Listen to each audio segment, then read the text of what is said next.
सनातन धर्म में देवी अर्थात शक्ति पूजा का काफ़ी महत्व है। हमारे धर्म में माता दुर्गा, माता सरस्वती, माता लक्ष्मी और आदि देवी माँ का बहुत महत्व दिया हुआ है तथा उनकी उपासना विशेष रूप से की जाती है। देवी के विभिन्न रूप स्त्रियों में स्थित विभिन्न स्वभावों को दर्शाते हैं, जिसमें देवी शैलपुत्री को स्वाभिमानी और दृढ़ इच्छा शक्ति वाली माना जाता है।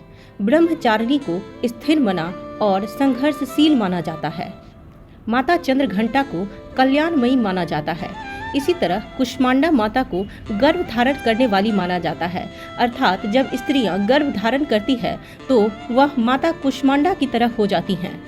माता स्कंद माता को और कात्यायनी माता को पालनहार के रूप में दिखा जाता है, अर्थात स्कंद माता और कात्यायनी को माता पिता का दर्जा दिया जाता है। वे ही हमारा पालन करती हैं और पोषण करती हैं। माता कालरात्रि जड़ जीवन से मुक्त होकर एक चेतना संपन्न मोक्ष की प्राप्ति आदि की घोतक हैं, जो व्यक्ति को मुक्ति की ओर लेके जाती हैं। वहीं भगवती का 8वां और 9वां रूप महागौरी और सिद्धिदात्री ज्ञान और बोध देने वाली देवी हैं। ये हमें मोक्ष की ओर भी लेके जाती हैं। ये सभी देवियां स्त्रियों के विभिन्न रूप को प्रदर्शित करती हैं, अर्थात स्त्रियों का विभिन्न रूप ही देवी का रूप है। इन सभी रूपों को सशक्त बनाने के लिए स्त्रियों को देवी की आराधना निश्चित रूप से ही करनी चाहिए। माना जाता है किसी भी नारी में ये दुर्लभ रूप उपस्थित हैं, किंतु उनका संपूर्णता के साथ दर्शन करने के लिए अपेक्षित धैर्य की आवश्यकता पड़ती है। सनातन धर्म में स्त्रियों को तथा कन्याओं को देवी की तुल्य रखा जाता है। स्त्रियों में देवी के तुल्य गुण होते हैं, जैसे कि त्याग करना, समर्पण करना, प्रेम करना, सहनशीलता, दया दिखाना। इसलिए इन्हें देवी के तुल्य माना जाता है। देवी पूजन का तथा स्त्रियों के सम्मान को इतना महत्व क्यों दिया जाता है, इसके पीछे एक वैज्ञानिक कारण भी है। स्त्री गुण में विशेषकर ये शामिल है कि मुख्यतः मनुष्यों में 5 ज्ञान इंद्रियां होती हैं: आँख, कान, नाक, त्वचा और जीभ। लेकिन माना जाता है कि स्त्रियों में कुछ विशेष प्रकार के गुण होते हैं जो उन्हें विशेष बनाते हैं। ये गुण 6ठी इंद्रियों से भी जोड़कर देखा जाता है।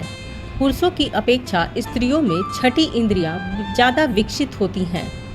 इसका कारण यह है कि स्त्रियां मुख्यतः अंदर से स्थिर और शांत होती हैं और इसलिए भी स्त्रियों को देवी की पूजा करनी चाहिए, क्योंकि माना जाता है कि जिस देवी या देवता की आप पूजा आराधना या ज़्यादा उनके बारे में सोचते हैं तो उनके गुण आप अपने अंदर धारण कर लेते हैं।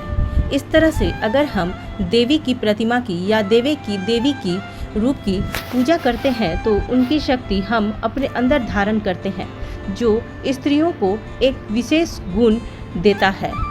हमारे शास्त्रों और पुराणों में भी इस प्रकार से वर्णित किया गया है कि विशेष पूजा के लिए या विशेष मनोकामना की पूर्ति के लिए विशेष प्रकार की पूजा की जाती है।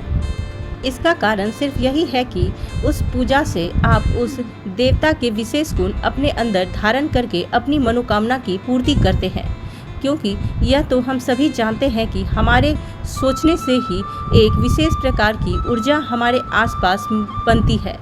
इस ऊर्जा का ही खिंचाव हमारी उस मन की शक्ति से उस वस्तु पर दिया जाता है, जो हमारी मनोकामना की पूर्ति करती है। और इस प्रकार से जब स्त्रियां देवी की पूजा करती हैं तो चूँकि वह देवी का ही रूप है, इसलिए उनके अंदर देवी की शक्ति और बढ़ जाती है। इसलिए स्त्रियों को और कन्याओं को एकाग्र मन से और पवित्रता के साथ देवी की पूजा आराधना हमेशा ही करनी चाहिए।